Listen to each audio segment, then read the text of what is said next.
Hello and welcome to another episode of Marriage on a Tightrope. I'm Katie. I'm Alan. And we are still married. Before we get to this episode, we have a few announcements. The world is ending. Everyone stay inside. Hope you bought your toilet paper. Refund your NBA tickets. Oh my gosh, things are crazy right now. We have a bidet, so we don't need toilet paper. We do not, but we kind of do. Yeah, let's move on. Okay, so... You know, one of the things we're really excited about is the fact that we made our workshop a webinar. It was online. It's prophetic.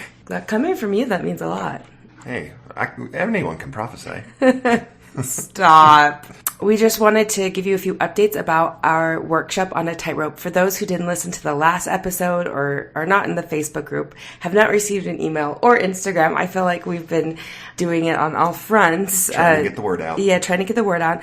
We have workshop on a tightrope, and this is a 6-week webinar course with our clinical bestie, Natasha Helfer-Parker. NHP. She brings a lot of clinical knowledge, and we bring the practical knowledge, and we've merged together to create this course. It starts April 13th. It goes through May 28th. And this is kind of how the course is laid out. So on Monday nights, we have a lecture presentation and then a Q&A. If it's too late at night, because it will be 9 p.m. Mountain Standard Time is when we start it. If it's too late at night, it is recorded and you can watch at your leisure. So whenever you have time to do it, that's kind of the cool thing is you can just do it on your own time. But if you can join us, that's best. So, and then on Wednesday nights, we give you an action guide, something to do with your spouse. And then on Sunday nights, we come together for 60 minutes and you ask all the questions and we answer all the questions the best that we know how. And then we move on to the next subject the next week. And things that you'll learn are things like, what is a faith crisis? How to communicate with your spouse, how to negotiate the tenders, all of the new challenging things that will happen in your marriage, how to parent when you are in this new space. And because parenting is a big subject, we took 2 weeks to do it. And Alan, a lot of people want to know if we're going to talk about sex and intimacy. So are we going to do that? We received an email from Salt and Peppa asking us to talk about sex. We are going to talk about sex in the workshop. We had to make a decision when we were going through creating the course and the content for it. Do we do 2 weeks of parenting or do we do a sex and intimacy week?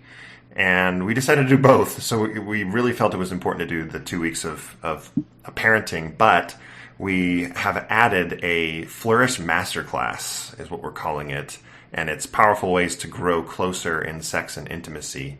It's going to be a bonus class for everybody that signs up by March 20th. And to be frank, I'm excited.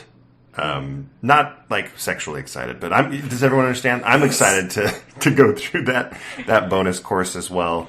Natasha is the only certified sex therapist that we've heard of in this space. And so we're super excited to have her expertise in that as well. Going along with that expertise, one of the reasons why we wanted to do this course with a professional like Natasha is so many of our listeners have talked about wanting to do therapy, but either not knowing where to go or who to go to. Do I go to a believing therapist? Do I go to a therapist that has never been LDS?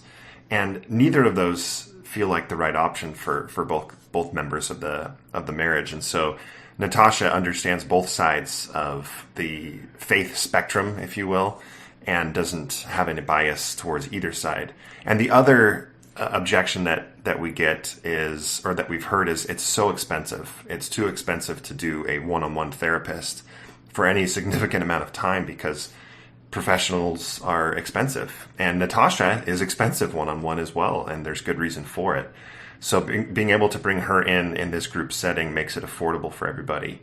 Now, we do want to say, even though, yes, it is affordable, we understand that there is a cost to it, and we want to guarantee a satisfaction. If you go through this course, where you're not paying the $5,000 for the professional work that Natasha would take to get this amount of time with her and with us, but we will guarantee that satisfaction. And if you go through all the workshops and you're trying with your spouse and you're still not satisfied by the end of it, we will refund your money with no questions asked. Yeah, I think that's a big plus. I wish I had a course. I wish I had something to sort of like help guide me through some really hard discussions in my marriage. And I look at it this way. You have 3 choices that you can make. You can, 1, get divorced. That wasn't part of the options. Oh, sorry. Go ahead.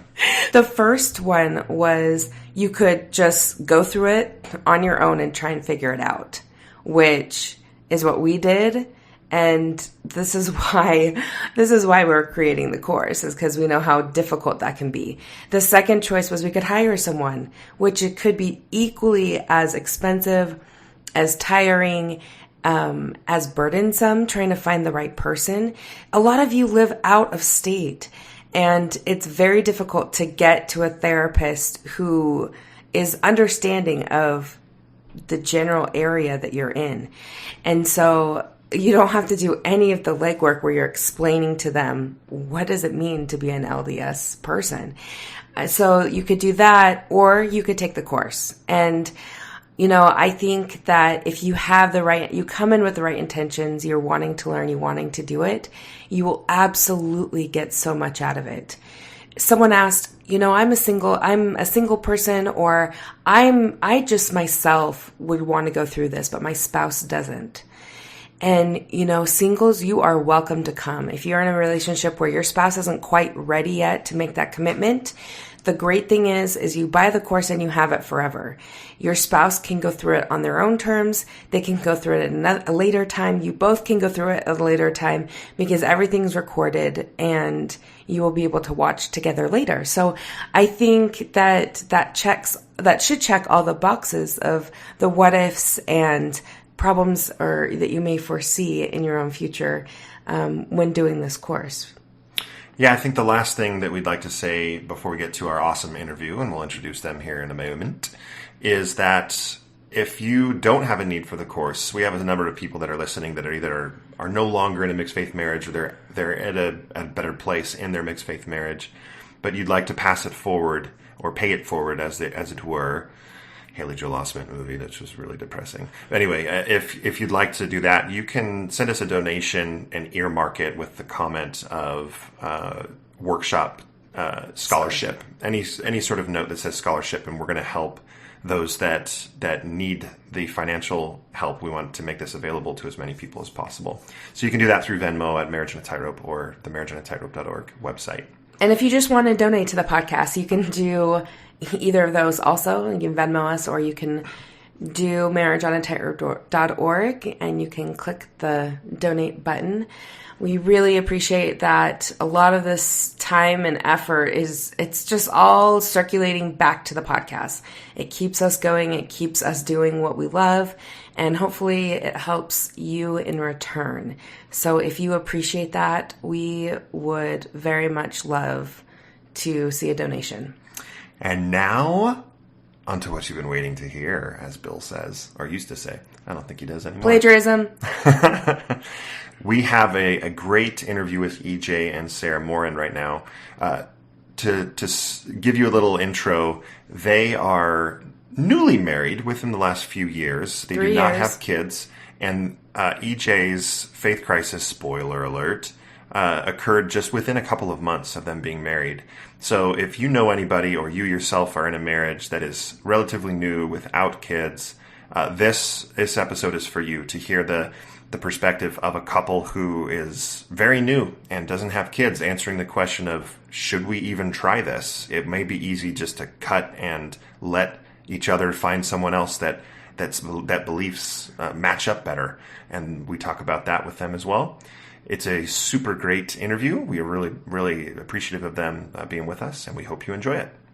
We'd now like to welcome EJ and Sarah Morin to the Morin, right? Did I say it right? Yes. Yeah. Okay, because over and over in my head, I said, don't say moron, don't say moron.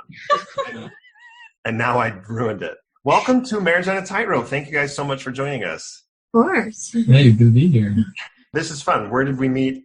We met them in person before this. Where did we meet them? Yeah, so it's funny because, Sarah, you and I have had I think it was either Instagram or something. We had like a little text convo, and we wanted to set this interview up for a little while, and then schedules got in the way, and then they came to our latest meetup in Salt Lake, and we got to meet both of them and made the connection that Sarah's the one that I've been talking back and forth with, and her husband EJ is from Mapleton, and we have quite a few people in common, and so it was a good connection to make, right?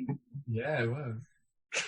So I have to ask, I love asking this question right up front. What made you want to, or at least be willing to come and tell everybody your story?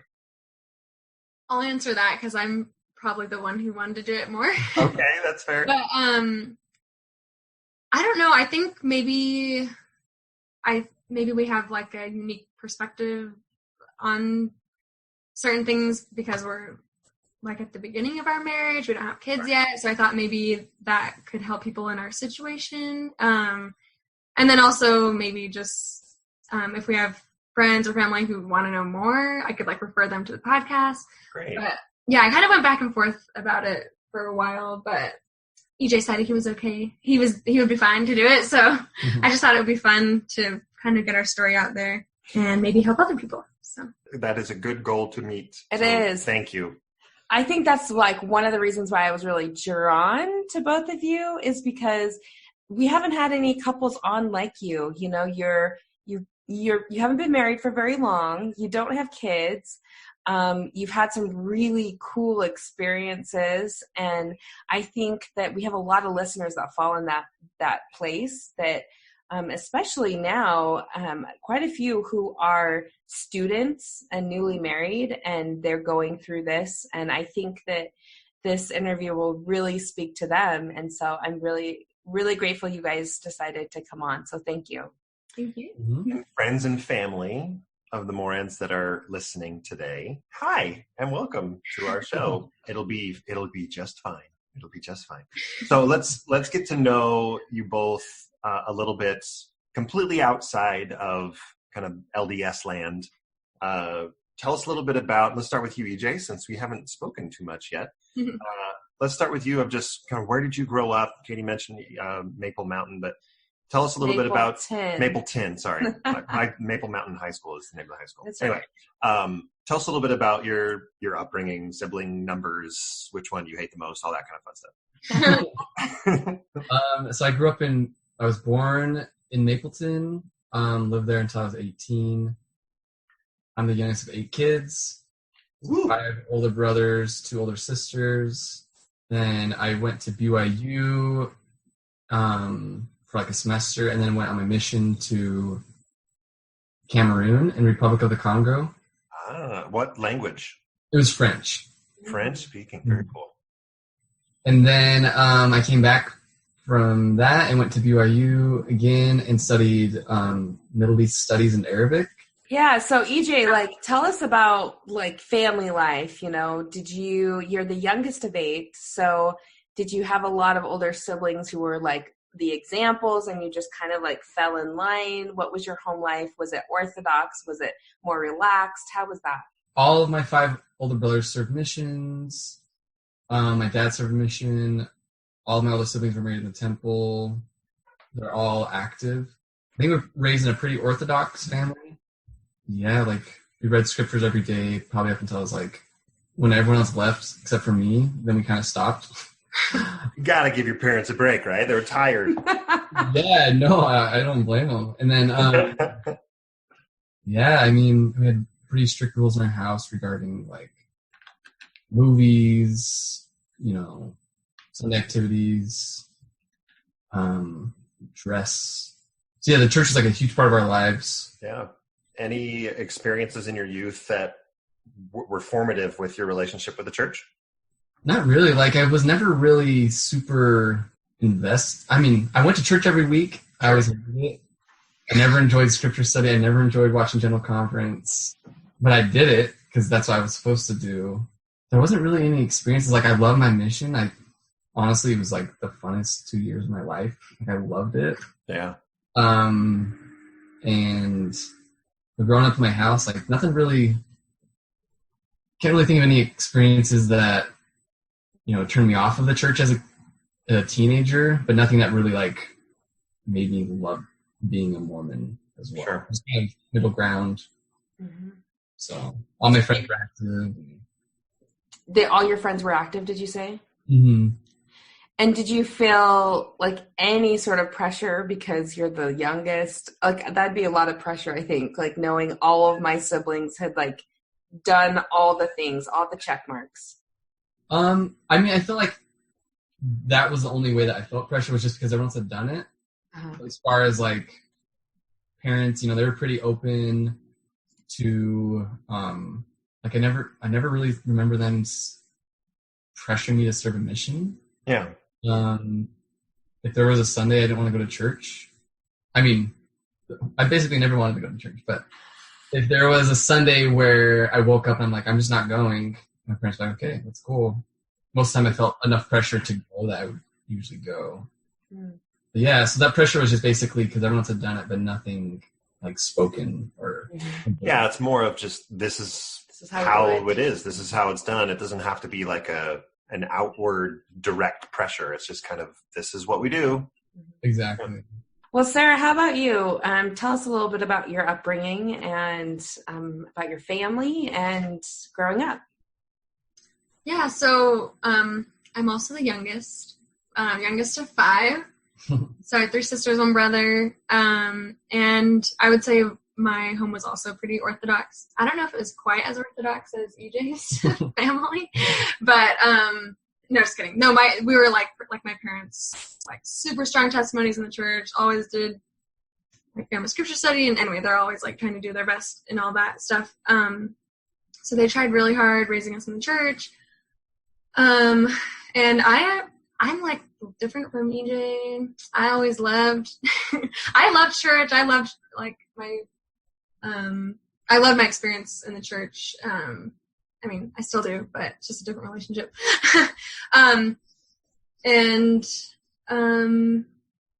Let's see. Oh yeah, I grew up in California, Bakersfield, California, and I served a mission in Nicaragua, and went to BYU, met EJ at BYU. Now there's like 2 of us, I don't know, 2, 3-ish out of the 5 kids that are still like active in the church. We have a lot of relatives and other people who have like left the church. So it's a little bit of a different situation with EJ's family. Like I feel like we have a lot of more people who are like not in the church. So Are your parents still involved? Yeah, for sure. Completely. Cool. You said you served your mission in Nicaragua. Nicaragua. Nicaragua. I don't know why that's so hard for me to say. I do speak Spanish. So what was that experience like for you? I loved it. I wouldn't say like EJ it was the funnest for years of my life. Like it was definitely probably like the hardest, one of the hardest years, but until this faith crisis. Yeah, so I would say I loved it. Looking back on it, I learned a ton from it. But for me, it was like really difficult. Like for sure a hardship. But I loved it. I loved the people. I loved the culture, and I'm really grateful for the experience. So at this point, the listener could pause and try to guess which one had the faith crisis, because we haven't given it away yet, have we? Ever. I think that they may be able to guess. So how do you mentioned you met at BYU? Was it your typical, we were in the same FHE family, or what? How did you guys meet? Yeah. We were both in the same ward, like lived like a building over, same apartment complex. So Yeah, that's awesome. Were you married before graduation? Yes, yeah. Knowing that currently 26, 27 years old, is that right? Mm-hmm. So it's not too long ago. So how long have you been married now? Almost 3 years. Almost 3 years. So we can jump right into kind of the faith crisis moment or transition, or however you can kind of define it however you want. But yeah, because this is think it's so fascinating, like where and when it happened. So yeah, why don't you guys go ahead and talk us through that? I assume that it, like all newlyweds, you were blissfully happy for the first few years. You're settling in. And then how far into the marriage did things start to shift? I mean, a few years is like where we're at now. Well, a year. It was, I would say it was after like 2 months. Yeah. It was pretty soon. It was 2 months after you were married. Yeah, pretty much. So, EJ, was it percolating for you? Was it something that was brewing? And that's 2 months in, that's when you announced it? Or how did this whole thing come to be? So it was never percolating. Like, I had always avoided looking up, alternate explanations for the church or what is often termed as anti-Mormon doctrine. It had been like I've had two uncles leave. And so growing up, it was always kind of just, we talked about them, the fact that they had left, but we never talked about why they left. Right. In my mind, it was always like very deceptive and hard to deal with and dark. And so I never really had any deep desire to research it. On my mission or before my mission, I remember talking to my bishop about why blacks can have a priest and how I would explain that to Africans. And basically, he just told me to, have them read the Book of Mormon. If the Book of Mormon's true, that's all you need to know. And that kind of always rubbed me the wrong way. And so I had a few, questions like that, but they had never, ever been strong enough to make me think that the church could possibly not be true. Sure. And so it basically all started, I had a friend that recommended me to listen to this podcast called Secular Jihadists. Whoa, I've never heard of that. It's really interesting.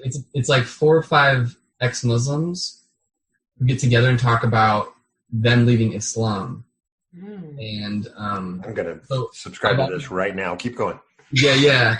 I've always been fascinated with like people that have left Islam for some reason, because I studied Middle East studies in Arabic, and so and Islam. So that's just something that's always sparked my interest. So when they told me about this podcast, it's like, oh, I'll tune in, and I kind of got like addicted to it. Like they're really funny. It's kind of like a comedy show / faith transition show. Like it's a really easy to listen to. And they're just talking about their experience growing up as Muslims and all the crazy things they did and how, blind they were and how their way of thinking about religion or the way that religion was taught to them didn't allow them to really venture outside. And to me, I was very critical of that. I was like, wow, how can people live like that and not even want to find out alternate explanations? And then after a while, I was like, I'm studying religion. I want to be well versed, and so I might as well find out why people leave Mormonism, just so I'm aware of it, and so that when people talk about it, I can kind of. And I literally just like YouTubed, like anti-Mormon, like that was like what I searched, like anti-Mormon video or something. Wow! So you just you just dove head first in. Yeah, exactly. Because I was just like, I can handle it, and so I found this one that was like 5 things that they don't. It was basically like 5 things that the Mormon Church doesn't want you to know. It's like, oh, that sounds like a good thing. It's 50 things. I remember that video. Yeah. 50. I think it has like a thumbnail of like Joseph Smith. Yeah, with all the things around him. Yep, I remember that. Yeah, that just made me really start thinking. I was like, whoa, this is kind of more like hard to deal with than I had expected. I basically thought I'd go in there, watch the video, like, okay, cool. Now I know. Never touched it. But then I kept listening to more stuff, trying to figure out if it was actually true. I read like Fair Mormon, CES letter, read the Fair Mormon's response to CS letter, CS letter's response to Fair Mormon's response to CS letter. And it was just really confusing. And so after a few weeks, I was like, wow, maybe the church is not what I thought it was going to be. But I kept going for like a year. But I was pretty open with Sarah, like within a few weeks of looking up stuff, I told her. And what did you tell her? And Sarah, what was your response? I can't really remember the first time. I think we were reading scriptures or something. And we made the mistake of starting off with the Old Testament. And then we started reading the story of Abraham or something because the Old Testament wasn't, as fun to read or as, inspiring as the Book of Mormon is. And At least Shem begat Nisham, and Nisham begat. Yeah, it's a bit slow. And so I just remember the story of Abraham we read, and then we were talking about it, and then I was like, well, this doesn't make any sense to me anymore. And then it kind of just brought up, well, actually, like, this is the only thing that doesn't make sense. There's all these other things I've recently been reading about other stuff. And I think that's kind of what sparked the main conversation. So yeah, I can't remember like the first time necessarily, but I know that you had told me you had been researching some stuff and that some stuff was like troubling you, or but I think I kind of thought it was a phase or something. Like I thought it was too. I don't know. And it kind of did seem like a phase because after a while we started school again, because that was the first summer we were married. Then we went back to school, and he had like a good BYU teacher who like knew a lot of the, this doctrine about our religion, but he was still like active in the church. And so EJ, sorry, I'm kind of speaking for you, but cool. He was saying like, oh, that's inspiring to me. Like he can still know all that and still like be active in the church. So at that time, EJ kind of like, I feel like it kind of did seem like a phase. Like he came back for a little bit and was like, oh, like I think it's fine. So I kind of ignored it for a while. Like, didn't think it was really a big deal. And then just, I think with time, more things kept coming up. And it just became harder to go to church and actually feel like I got anything out of it. Instead of before I went to church, and it was, like I said, growing up, I didn't really like it. But as an adult and after my mission, I feel like I actually got stuff out of it. But after this experience, after a few months, going to church was just pain. And it just like, it literally gave me headaches. I felt like I had to do mental gymnastics. And it would just basically every Sunday would reset a cycle of frustration and anger and feelings of betrayal. And then it would slowly get better by the end of the week, and then go back to church, reset.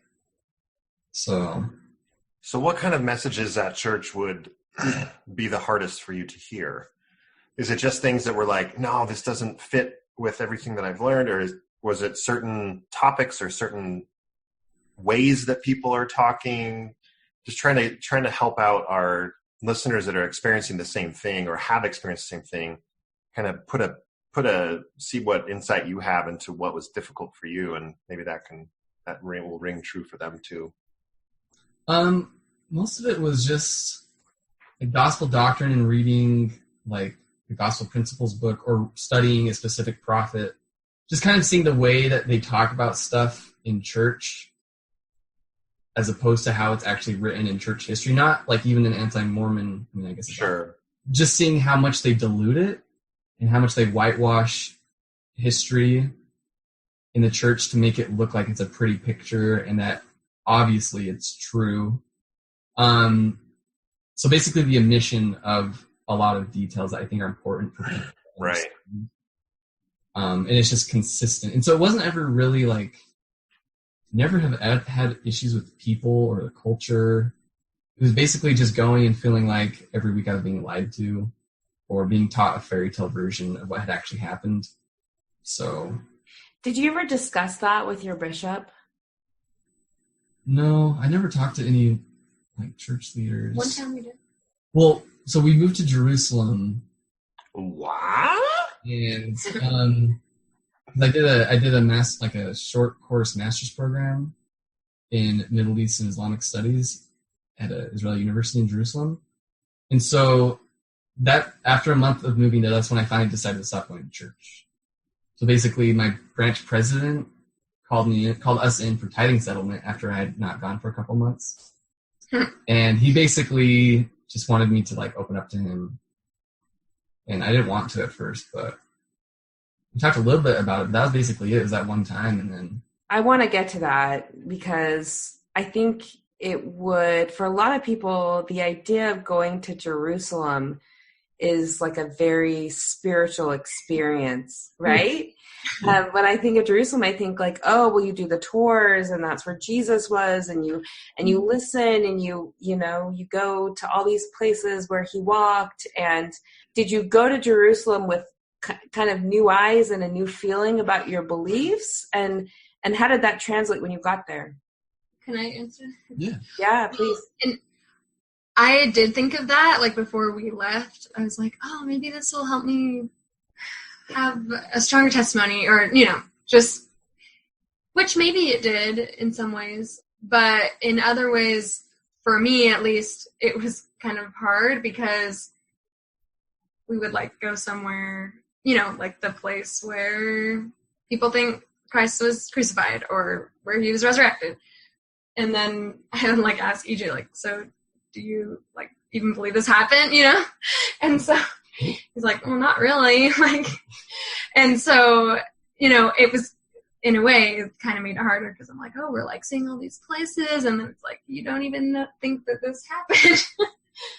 Sarah, I really feel for you at this time, because not only are you away from your family and friends, so you don't have, like, that support there, but then you are trying to figure this out with your spouse in a totally different country where you're trying to learn the language. Did you know the language before you? I was studying Arabic. You were studying it, which is, that's excellent. So did you feel, and EJ, you said you weren't going to church with Sarah. How were you feeling during that time? I would say, like, our first year, like, before we came to Jerusalem was probably, like, the hardest. When we were in Jerusalem, it was, like, there's still really hard things about it, but I feel like we were kind of getting in the groove of, like, figuring it out. But when EJ first stopped going to church, what was hard was that people already knew who he was. Like, he had come for, like, a month and then stopped coming, and so it was just kind of awkward knowing, and I'm sure a lot of people deal with this, like, knowing what to say to people when they ask, like, where's EJ? So at first I was, like, just said he was sick, and then eventually it was like, oh, he's just not here, so it's just kind of hard to know what to say. And then eventually I opened up to some of our friends that we met there. One nice thing about being in Jerusalem was that it was a really close-knit ward, since there were not very many of us. So I did really like that I felt really close to everybody. Like, I didn't feel like anybody was, like, judgmental. I felt like people were really supportive. And we had, like, a couple friends that they were super nice, and we talked to them all the time about religion, and that was really helpful. So I think once I was, like, finally, like, okay, I just have to tell people now because he's not going to church. It was, in a way, it was freeing because it was just out in the open. But it also was hard. I had to walk, like, a half hour to church uphill, and so I was always, like just sad, like, on my walk to church. In the snow? No, it did snow, but Both ways. But, I often would listen to your podcast as I'm, like, walking to church, honestly. Yeah, so there are hard things about it, but then in some ways I, like, kind of liked that we were there at the same time. So, and it could be equally as lonely for you, EJ, because you've lost your sense of community, right, in the church. And so can you talk a little bit about that? Did you feel that either before when you were here or going there to Jerusalem? It was definitely a transition, because it's like every Sunday you go, you see the same people. Especially in Jerusalem, they often have, like, get-togethers afterwards. You eat together. Yeah, that was the hardest part. Was not getting the food anymore. No, I always invited him to come, but he didn't want to come because he didn't want people to think he was just coming for the food. Yeah, Right. So the sense of community, I think, was kind of hard, but I don't know if I feel like I missed it a ton, just because I was going to school at the same time. So I had a community of friends at school that I'd hang out with. I'd see them every day. And so what I lacked in sense of, like, a religious community at church, I feel like I made up for with my friends at school. And then coming back after that, like, we lived in Bakersfield, California for 4 or 5 months. I think that was a little bit different because I never went to church. I didn't really know anybody. So basically I knew Sarah's family, and that was it. So that was a little bit different. I think that's when I really noticed that it's like finding a job. You can talk to people out in your ward about getting a job, and there's always connections, or there's all these events, like church ball, stuff like that. That's just kind of, when that's not there, you realize that network it's kind of hard to stay in that network without going every Sunday. And once you stop going every Sunday, that network completely shifts. And if you do go, there's always a feeling of, like, oh, they probably know I'm inactive, and I don't know, like, do they trust me because I'm inactive? Like, and a lot of it is, I think most of it is just in my own mind, which makes it just as hard. I don't think people are perceiving me in a negative way, hardly at all, but lots of times I just think that's how it is. And so that barrier, I think, is more built by myself than other people. That's a really good point. It is. Because you sit there, you know, your whole life you've been going and you look around and you assume that everybody else is not experiencing these difficult crises or these doubts or these hard moments because everyone's sitting nice in their pews. So that when you experience something that is different from the perceived norm, you think that like everyone must be able to see this. Everyone must be thinking something. And really that's a lot of it's in our head. Now, it seems like you didn't put up a whole, correct me if I'm wrong, it doesn't seem like you tried to continue attending for too long after your shift in beliefs. It was a while. Yeah, I went for like a year. Okay, so you did for a bit. Yeah. Because, well, and partially, I mean, we were also still at BYU when it first, the beginnings of it. And then we went to DC for Washington seminar, so he was doing an internship for BYU. So even if he had wanted to stop going, yeah, there wasn't really... There's other implications. I would say that your attendance kind of like was less when we were in DC, but you still were going the majority of the time. So. Yeah. Did you feel a lot of pressure as being BYU students and knowing that you had to get you had to keep going for that reason? Yeah, I've never I actually wrote like when I was like a freshman, I wrote an article in the Daily Universe, and I wrote a paper about how I think obligatory church attendance and like religious classes has a negative impact on a lot of people's testimonies. And that was before I had started my mission. Did it get published? It actually did. It was for like a creative writing class, and they would publish like 3 of them out of my class, and I was one of them. Nice. So I think that was hard, feeling like I had to go for my classes, or just to to get my degree. But at that time, were you really considering not going? I didn't think you really were thinking about it at that time. Yeah, I think that was like a consistent thing throughout my whole attendance at BYU. And then when I left, when I stopped believing, I was still just so used to going that it wasn't like a huge dramatic change where the pressure came from. Know that there are a lot of people that are listening that are at BYU right now that are just trying to get through their degree and graduate so they don't have to transfer and, they can just get out of there. So I mean, that's why I ask you is because I think that there are quite a few people in this position. There's employees of BYU that we know. Listen, yeah. That's a difficult situation to be in. It sounds hard, yeah. Yeah, well, better than us how it was. I was an all-in believer when I was at BYU, all 8 years of it. Not just for a graduate, not for a graduate degree. That was just undergrad. That long, but Sarah, did you want to say something? Yeah, I was going to share that. Remember when I thought that like things were going better for EJ? I don't know. Like in our first year of marriage, I feel like I was still having a lot of. I mean, it was really, really hard for me that first year because I still had these expectations because I still thought that what he was going through was just like a phase. So I still expected us to have family scripture study and to go to the temple and do all these things, So I was still expecting all these things. So that made it so much harder the first year because I was just wanting these things and they weren't happening. And I remember, it sounds like a funny story, but one day we were going to go to church and you were like wearing a green jacket or something. Remember that? Oh, yeah. He's like going to walk out the door and I was like, are you going to wear that to church? I said something dumb. And then we got kind of in a fight about it. And then he opened up and was like, well, it's hard for me to go to church as it is. I don't want to have to worry about what I'm wearing.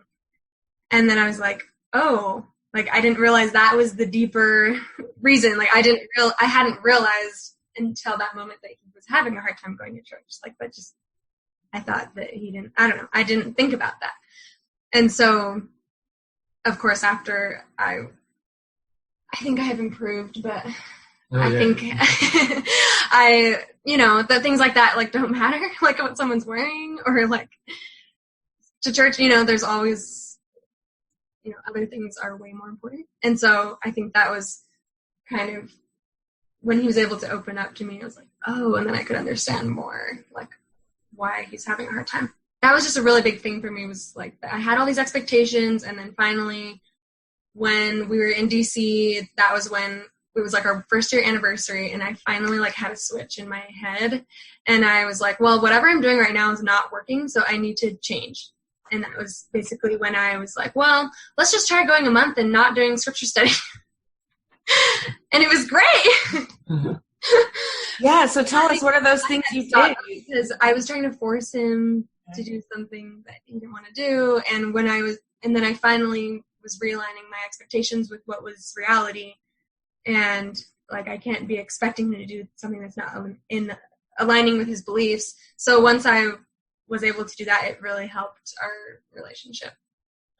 Realigning expectations, that's a big thing. So was there any trick to that, or did it just take time to be able to get to a place where you could do that? And were you realigning on both sides? I'd like to hear that. I don't know. I think my expectation was that we just don't have to do, like, realigning my expectations was, I don't know, just that I could do my own thing, like not have to read scriptures or not have to pray, not have to go to church or not have to go to the temple. But I guess that's more of her realigning her expectations. Yeah, I think for our side, EJ, some of the realignment may be the expectation that I got to get Sarah to stop. I have to have her understand. It's not more than understand. I need her to know what I know and agree with it.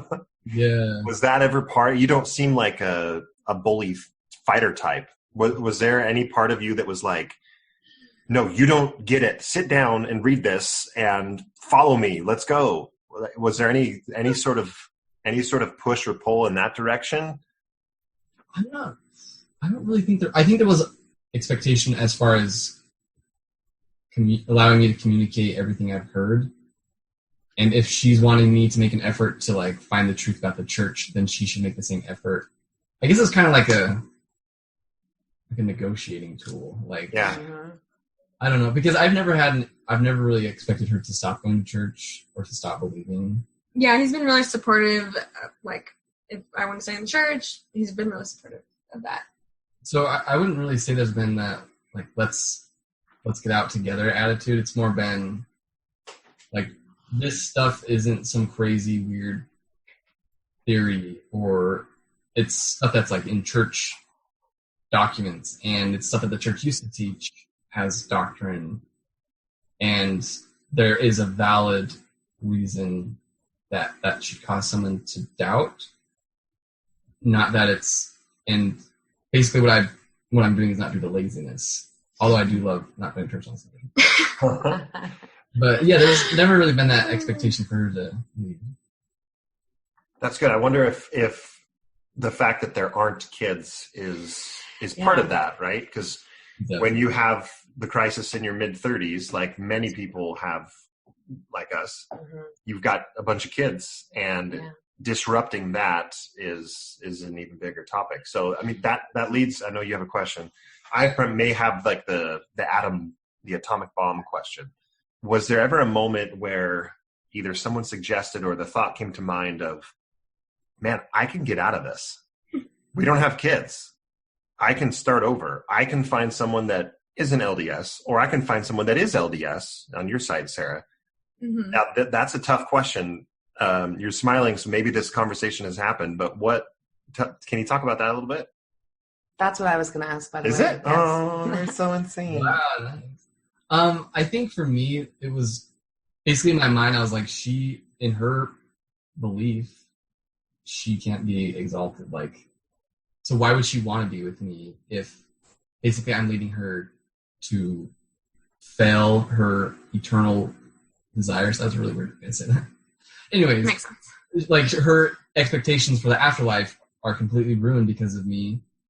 so why would she want to be with me? So I think a lot of that was like, yeah, it may be easier to be married to someone that has the same beliefs, but honestly, we even talked about this. I was like, if we weren't together, I would probably, right now, in my mind, I was like, I'd just never get married again, because that sounds really hard to deal with, like any different faiths in the same relationship. But I never really seriously considered it. It was basically, I wanted things to work out, and as long as we could both go our own paths, I feel like we could stay together and make it work.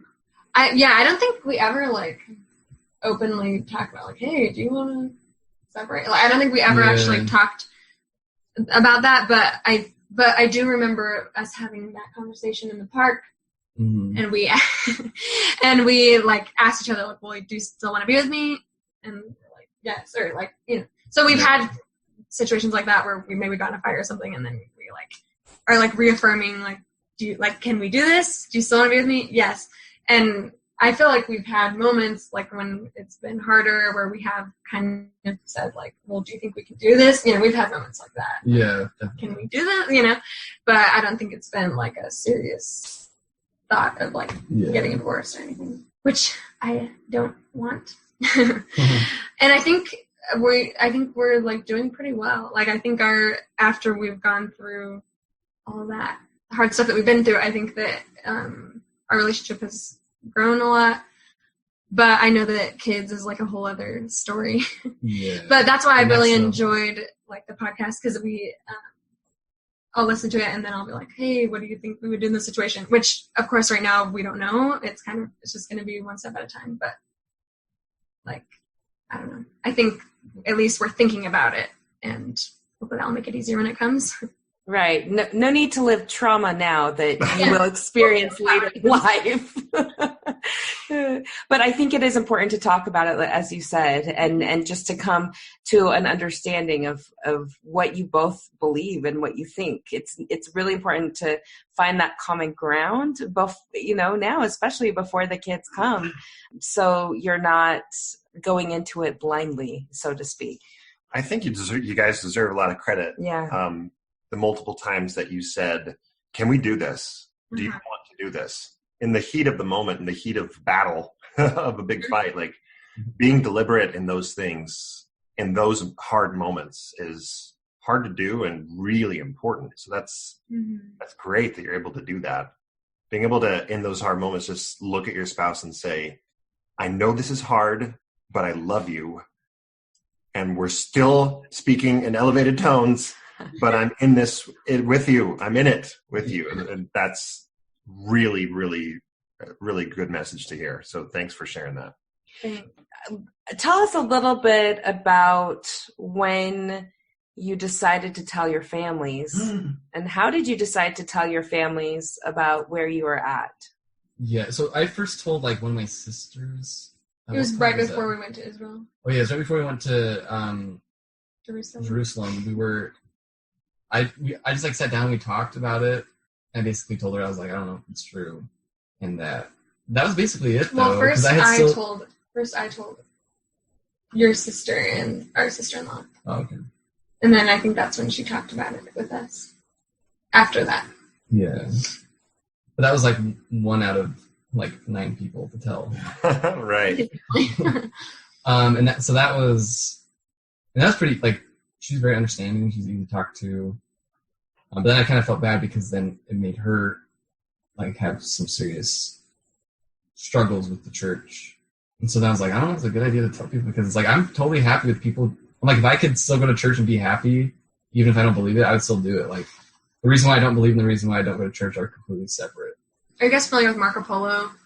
Yeah. Yes, we have. So I probably didn't do it in the best way because basically we have a chat with all of the sister-in-laws in EJ's family. And I had asked EJ if I could tell people, because at that time we were just like, okay, let's be open. And I like told everybody in our ward and blah, blah, blah, or some people in our ward. And so I'd asked him, and I think you said it was fine if I told people. So I just like told all the sisters and the family, like, oh, EJ's like doesn't go to church anymore, doesn't like. And I think I just didn't realize like that was not the best way to do it. So don't do it like that. Especially since 6 of them were not even, they were like in-laws. So it's like Yeah, 2 so then actual siblings and 6. Right. yeah, and then of course they tell their husband anyway. So, and I should have just let EJ do it, but I think you didn't really want to tell. You didn't really want to tell people, and I was kind of like, I want to tell people and like talk about it. Later on, EJ sent out an email to his family explaining everything, and then I sent an email to my family. I know one of the dynamics is this is EJ's story to tell. Honestly, I was fine with Katie telling whoever she wanted to tell, whether it was a friend, family member. I didn't have any animosity, is not even the word, reservation to her speaking about it. Did you like give permission, or was there a conversation about, Sarah, you tell who you need to tell, or was the whole Marco Polo thing a big surprise?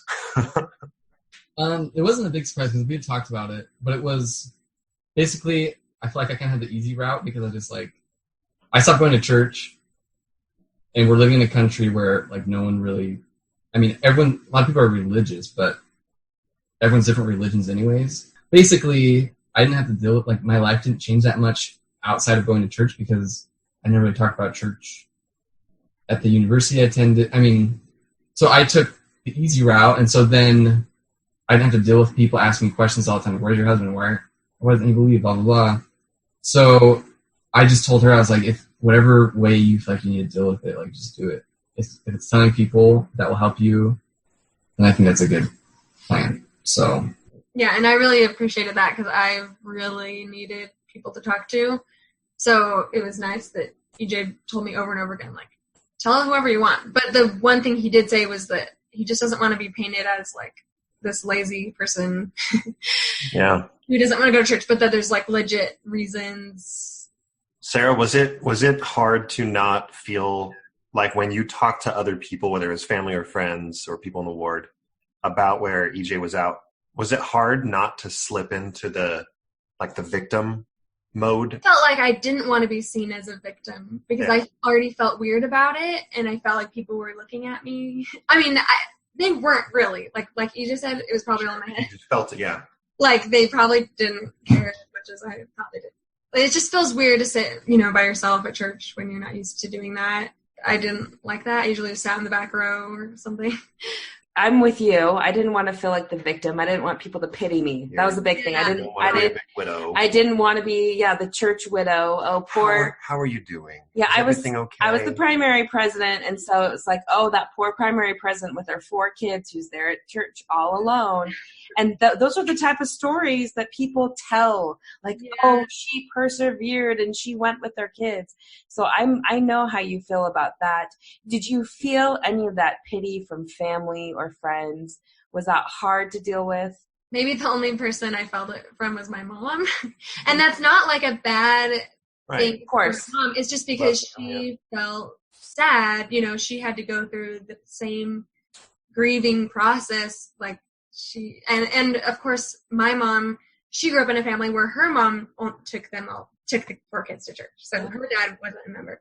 So she's thinking in her head, oh, well, I don't want this to happen to you. This was my reality. And, and I'm thinking like, okay, but I can't, like, that's how it is. Like, I just have to accept it. And, but I still have to realize that she has to go through her grieving process too. Yeah. But she's probably the only one that was probably, like sad about it. And yeah, maybe she's the only one I can think of.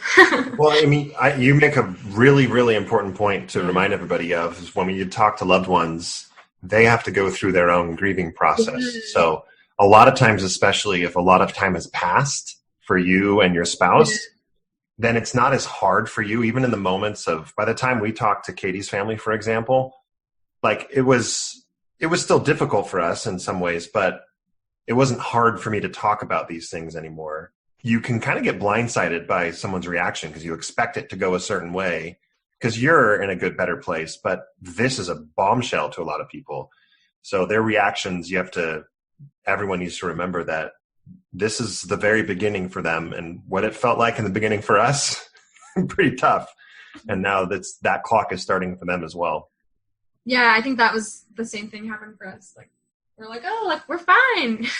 Right. We're fine now. But then some people we would tell would be really, really sad, and we'd have to remember, like, oh yeah, like this is sad for them, and they have to get through the process.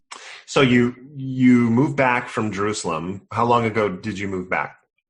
We moved back last August. So less than a year, and you live currently American Fork, Utah. American Fork. So how has it been coming back to Utah and being an award here? You're laughing. How much do you want to talk about that? Utah County. It's different. It's a lot different. Like, just going to work, I feel like there's kind of, I don't know, a lot of camps. Like I work with a lot of people that have left the church, and a lot of people you find that out like within the first day or two of meeting them. Like, it's something that people that have left want to bring up often. Sure. But I don't blame them, because it's, it's kind of a weird feeling to be here and to be like out when, you're so used to being on the inside, and now you also feel like you're on the outside. And I don't like that, because, that's kind of one thing I regret about. I kind of wish I was less open about how I wasn't Mormon anymore. Because I feel like a lot of people, that's like an automatic connection you have with people, and I'm like, I don't really like that being an automatic connection. I like it being the same thing that connected to me to other people before, just like same interests or similar like personality types. Yeah. Not just the fact that we both don't believe. And that's been a little hard, but a lot of people, I played racquetball with some people in my ward. I played basketball, and that's been kind of fun, because it's kind of helped me just feel like some of the positive aspects that I had been missing out on before. Yeah. And then some people at work always want to talk about like religion and how glad they are that they've left it. And I'm like, let's talk about other stuff, Yeah. Yeah, I can imagine it'd be kind of a culture shock, because you're in Jerusalem, in another country where this is not the topic of discussion all of the time, and you come to this like, so saturated culture here, and that would be a big change. And I think it's interesting that you said that you didn't want the commonality to be that you were either in or out of the church, because you were focused more on interests.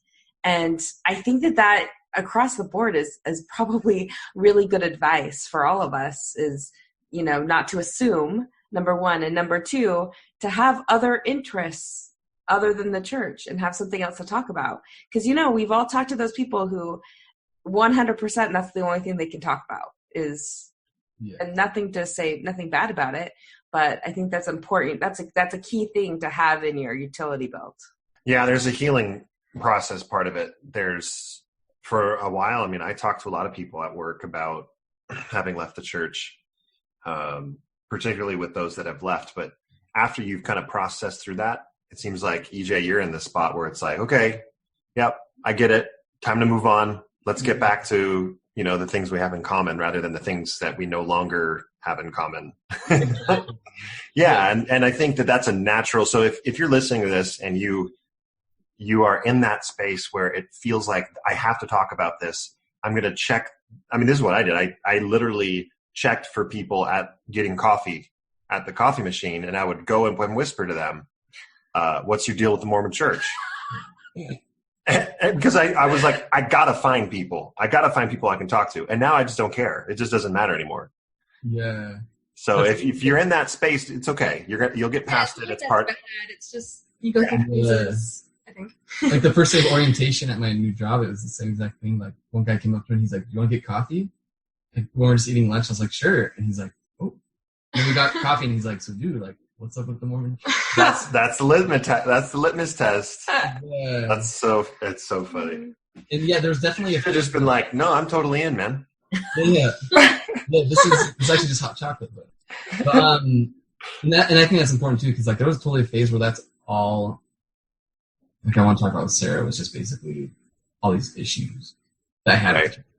And then, so it's like, I think it's definitely important to find a place where you can't talk about that. And if that's at work, that's with your friends. So yeah, healthy thing to do.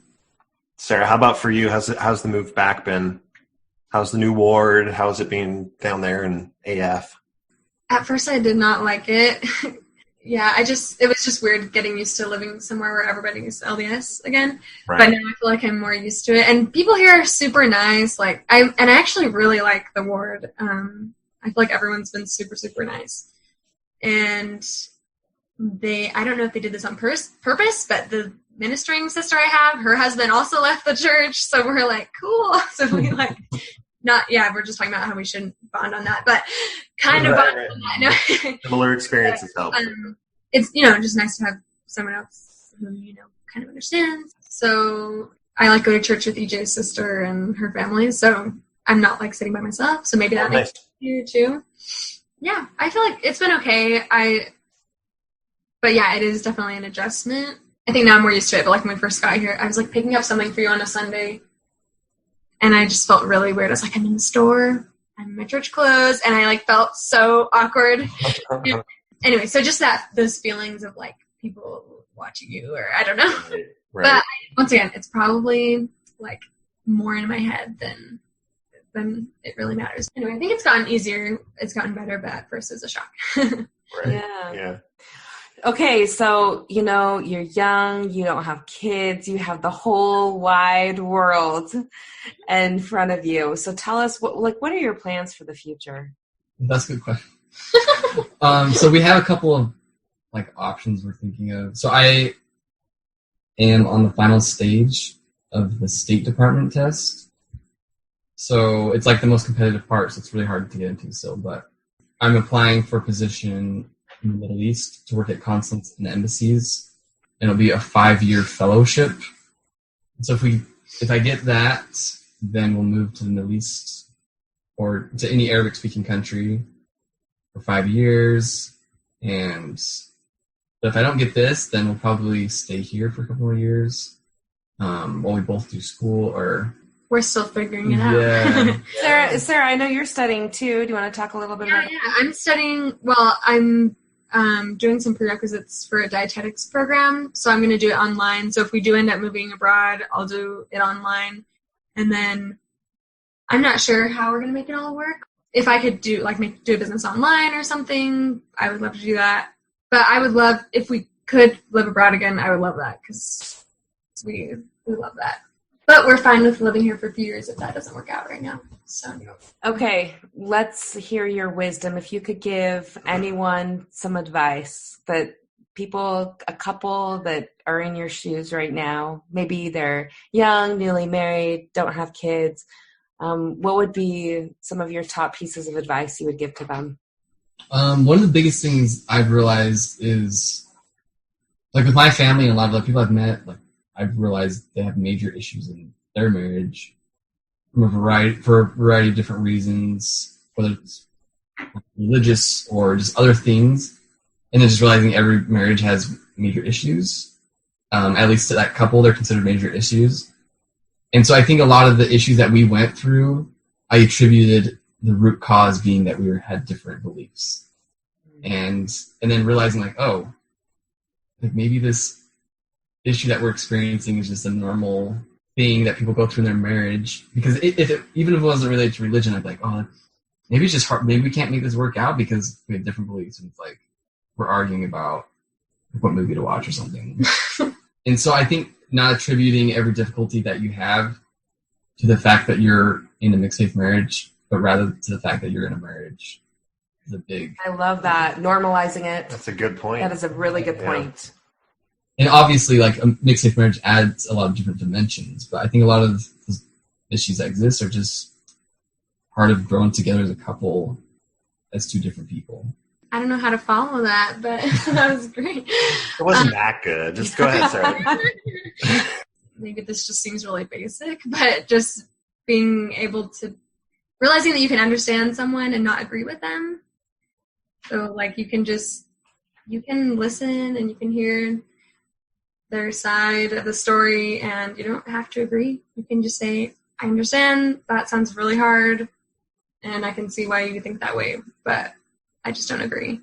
But I realize that that's also really hard to do, and sometimes if you're in the believing spouse side of the story. If you're wanting to like hear what your spouse has to say, you know, that can be hard on your testimony.